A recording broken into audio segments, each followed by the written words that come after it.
that in that moment, that individual made me feel so small, so insignificant, and so like I was not worthy of their time and their space and their precious oxygen that they had in that spot.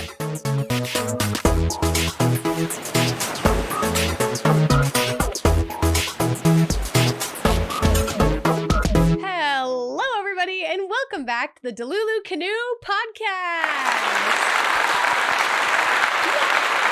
Welcome back, everybody. Today, joining me in the back of the canoe, steering it with his oar steady and true, we have Adam Williams Astro. Filling in for Cosmo, because Cosmo, again, is very busy, but hopefully we'll have him back for next week.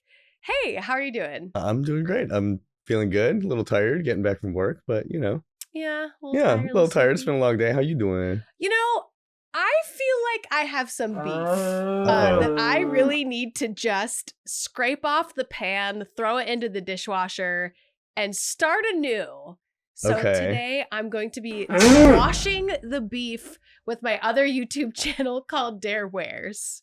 It's an internal battle between both of your channels. Is that what's happening? Yeah, kind of, in a weird way. Okay. And you were there to witness both of these incidences, so I thought it only fitting to have you produce this episode. Great, yeah, let's totally rope me into this drama. That's my favorite thing ever. No, it's not bad. It's not bad beef, but there's been so many comments on my Dareware's YouTube channel where there are two videos that people don't feel like they got what they thought they were going to get.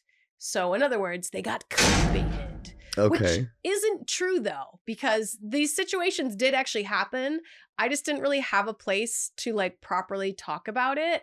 And, you know, one of my biggest fears with this podcast was that it was going to get big really fast and I wouldn't be able to like air out some of my dirty laundry. But it hasn't gotten big.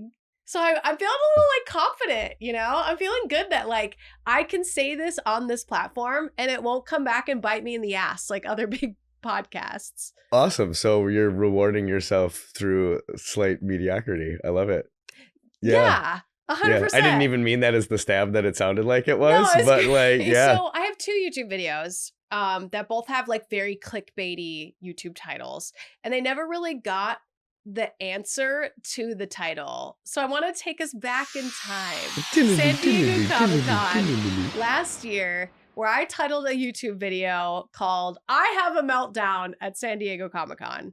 And I kind of explained a little bit in the YouTube video that something had happened. There was a planned event that I was going to be at, and I was going to be specifically at a spot where you could see me 3 days a week during these time slots, and things just sort of fell apart, and I haven't really gotten my chance to say my side of the story. And now that time's gone by, I don't really feel like I could have any negative repercussions from this.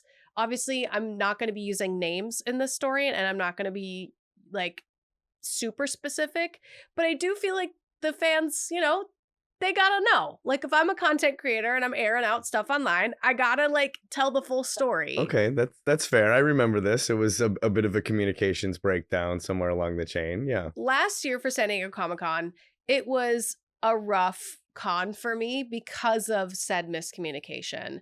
So initially, I was approached by a mutual friend who had said that they had a spot that they would be interested in sharing with me. So that way they could do business, I could do business, and it could be profitable all around.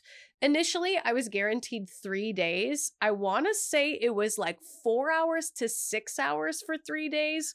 I don't really remember initially what the bargain was, but I do remember it was 3 days for a pretty big chunk of time. Agreeing with the friend had gone through the proper channels to find out that this would be a mutually beneficial marketing thing. Well, initially, she proposed the idea. Okay.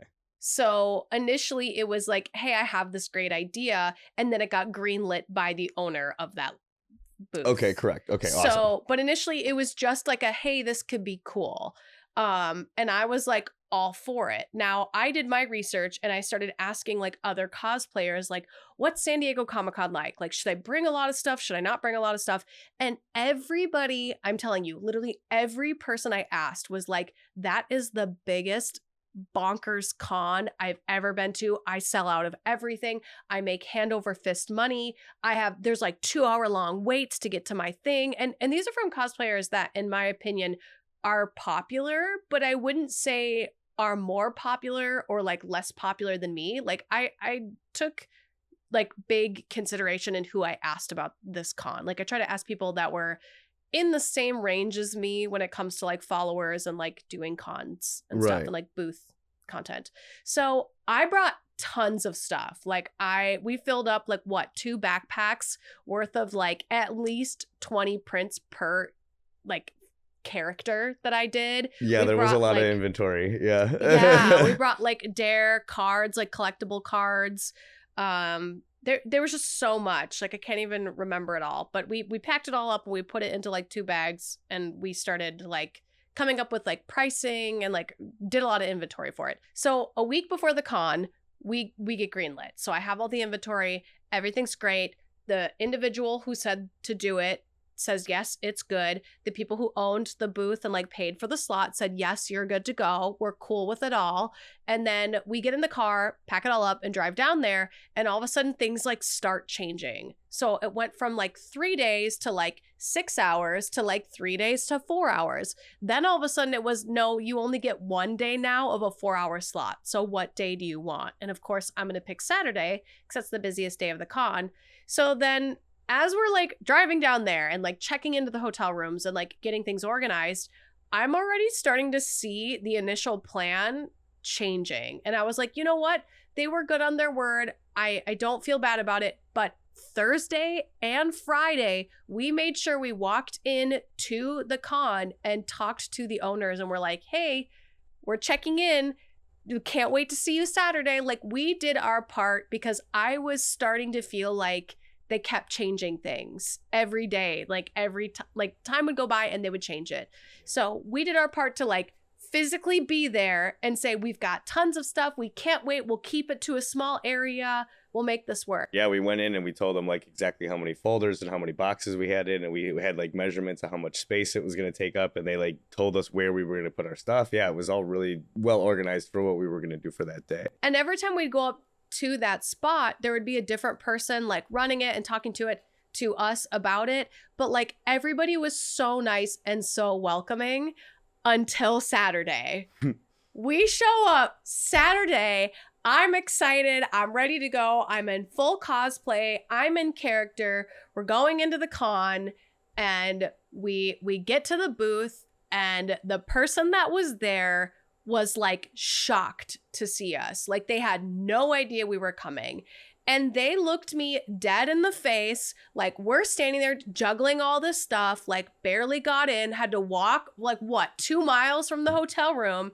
And they looked me dead in the face and they're like, we would never give up our busiest day and our busiest time slot for someone else to come here and sell. Yeah. And they were just like, no, this is not what we agreed to. This is not like what we said we would do. Like we need to figure out what we're doing. And for now, you just need to leave. And there was already a line of people waiting too. There was a line of people Yeah. waiting because you had posted that this is where I'm going to be at this time. I totally forgot about Yeah. that. That's right. Like I remember there was somebody that they even asked. I remember this because I was like on the verge of tears because one, that is not the way you talk to somebody, anybody. Like in that moment, that individual made me feel so small, so insignificant, and so like I was not worthy of their time and their space and their precious oxygen that they had in that spot. And then I'm about to turn around and leave because they told us that like this was not the time. And some person, I remember this now, was standing in line being like, wait, is she not selling her stuff right now? Because I have somebody from like out of the country that wants to buy prints from her. Like, what's going on? And then they were like, okay, who's all here to see Dare? And there was at least like 6 people that were like, we're all here to buy stuff from her because she said she was going to be here. So I remember they like told us to come back in like an hour or two. Like they just like got us out of that situation. And this was a different individual that came and diffused. Because there was one person who was really uptight about it, and then there was one person who was diffusing the situation and trying to make it better for everybody. And I like full on cried and was like so embarrassed. I felt like the biggest idiot, and like I had just never felt so tossed to the side like that. And anytime I now speak to people, I remember this moment because I never want to make anybody feel this way that individual made me feel. But I stepped outside, I tried to get myself back up together, and the mutual contact was having an emergency, so they weren't there for us to talk to.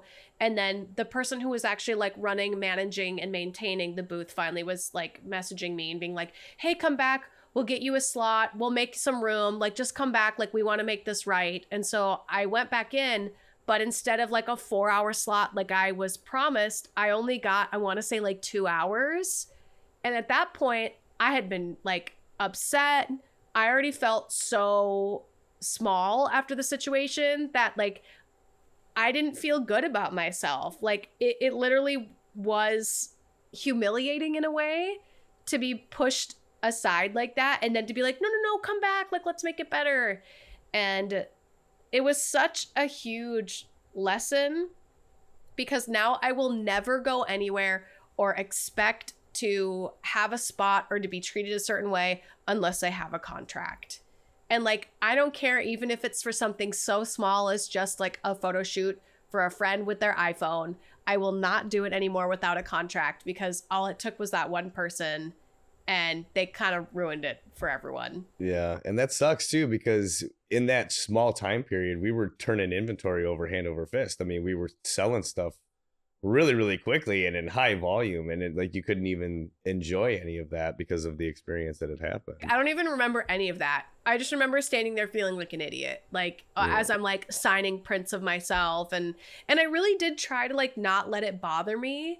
But when another adult looks you in your face and makes you feel like an idiot, it just does something to you, where no matter what you say or like what I wish I could have said in that moment, it like didn't matter, you know, because that person made me feel like I was so stupid. Yeah, well, and the whole situation was a big mess because, like you said, you had the mutual friend who had contact with the owners that had been discussed and it had been greenlit, and then we went there and got approval from the one owner that was very, very kind about everything. Right. And then when we came in to do the actual setup, there was another person there who, for whatever reason, either hadn't been present at the other conversations or didn't understand or didn't have all the details and didn't bother to look to it or look into it.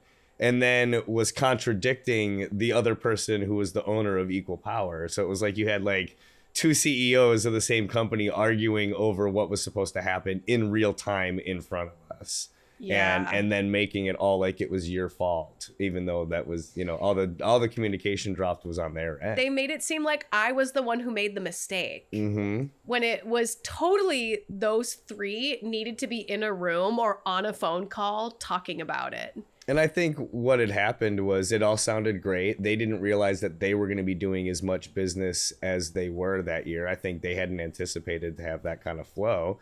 And when it came time to it, they just didn't want to give up the space because they were making enough money on it. And they just didn't seem, you know, I think that's probably what happened. Just the last minute decision. They were like, no, we can't do this. We're making too much money. And then they just made it out like it was your fault, which is super unprofessional. I also feel like two of the people were saying yes to something while the third either wasn't included in the conversation. Yeah. Because the one person who diffused everything was really on our side, because they did essentially diffuse it by at least giving me the 2-hour slot. Yeah. But we'll never know because we never got an answer. Yeah.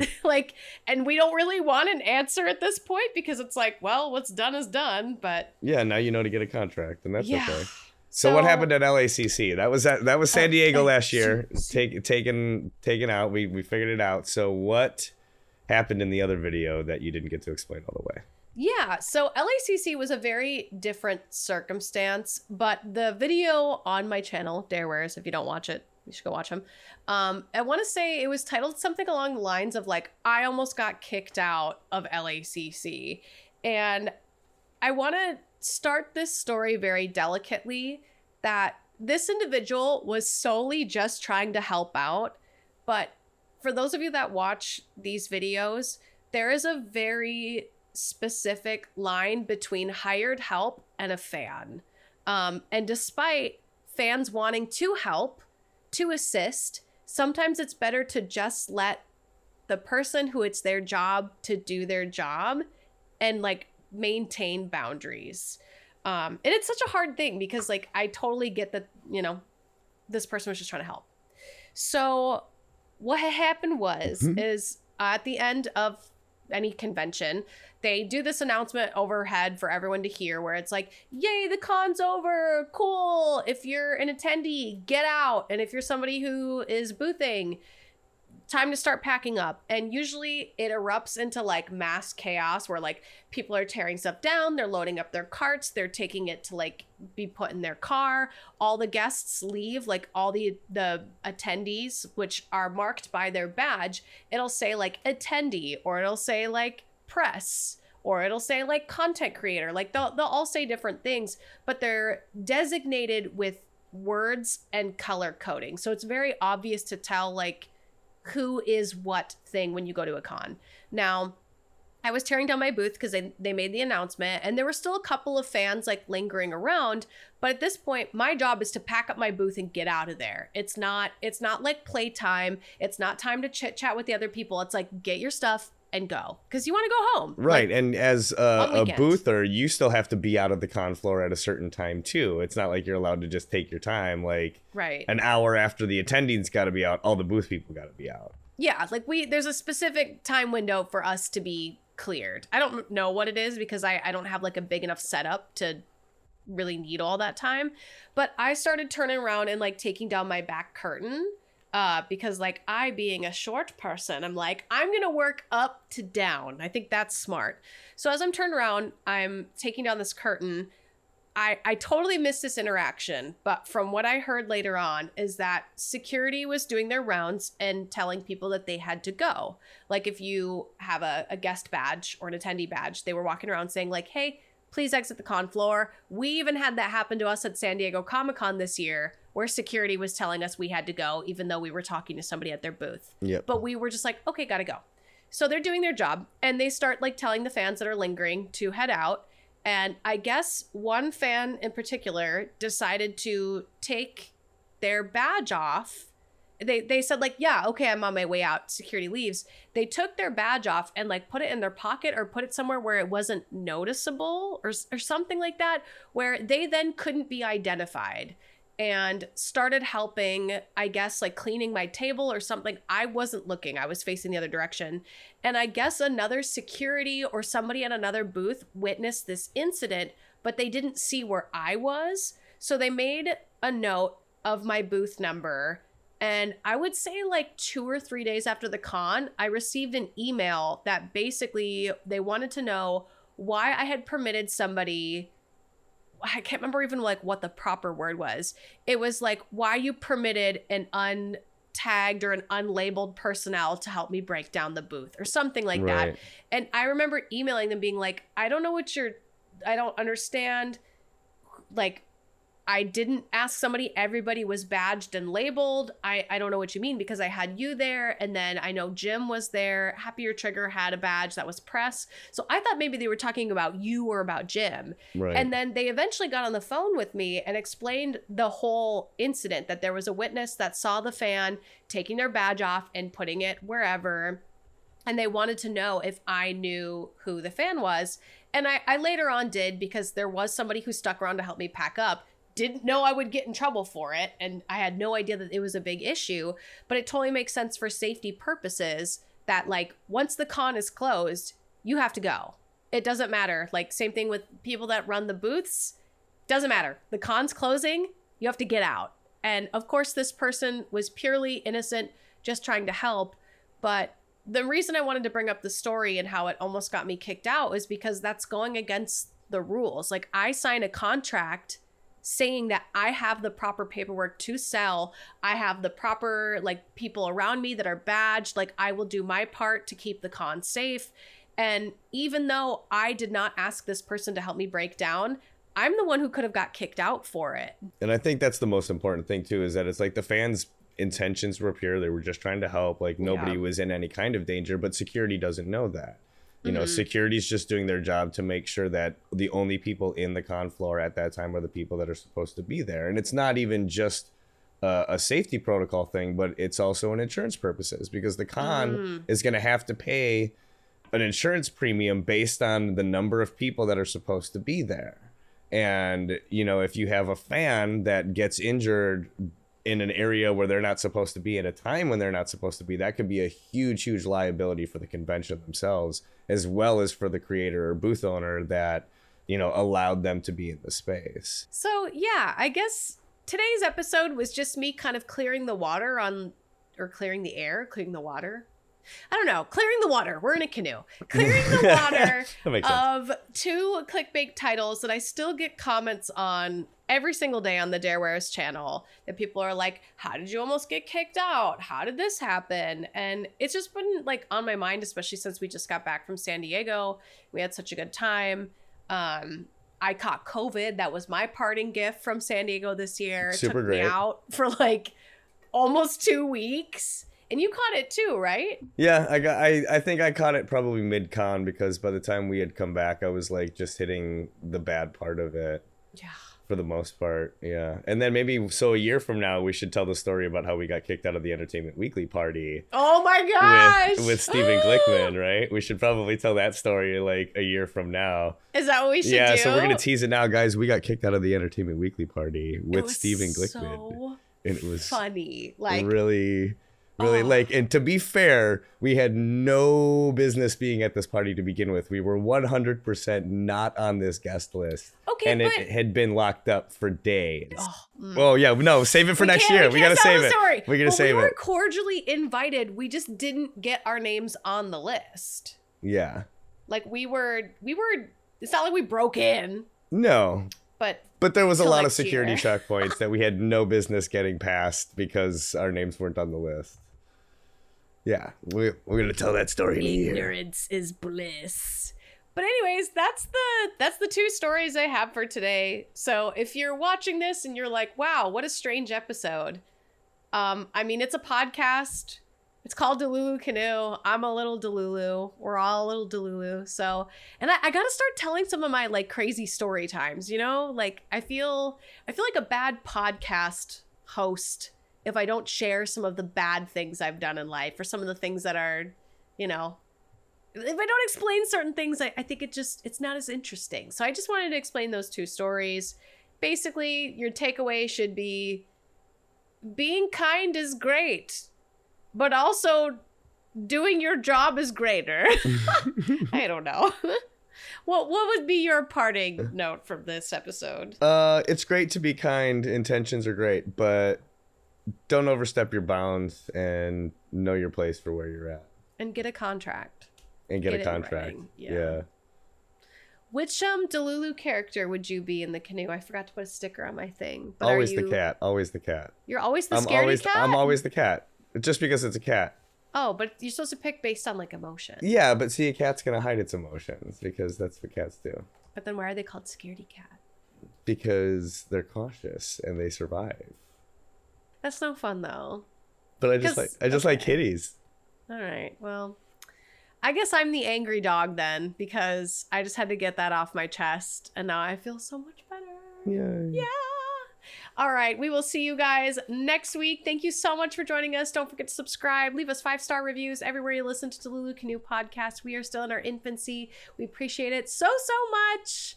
And yeah, we'll see you in the next episode. Stay Delulu so all your dreams come true, Lulu. Mwah! And don't get kicked out of conventions. Bye.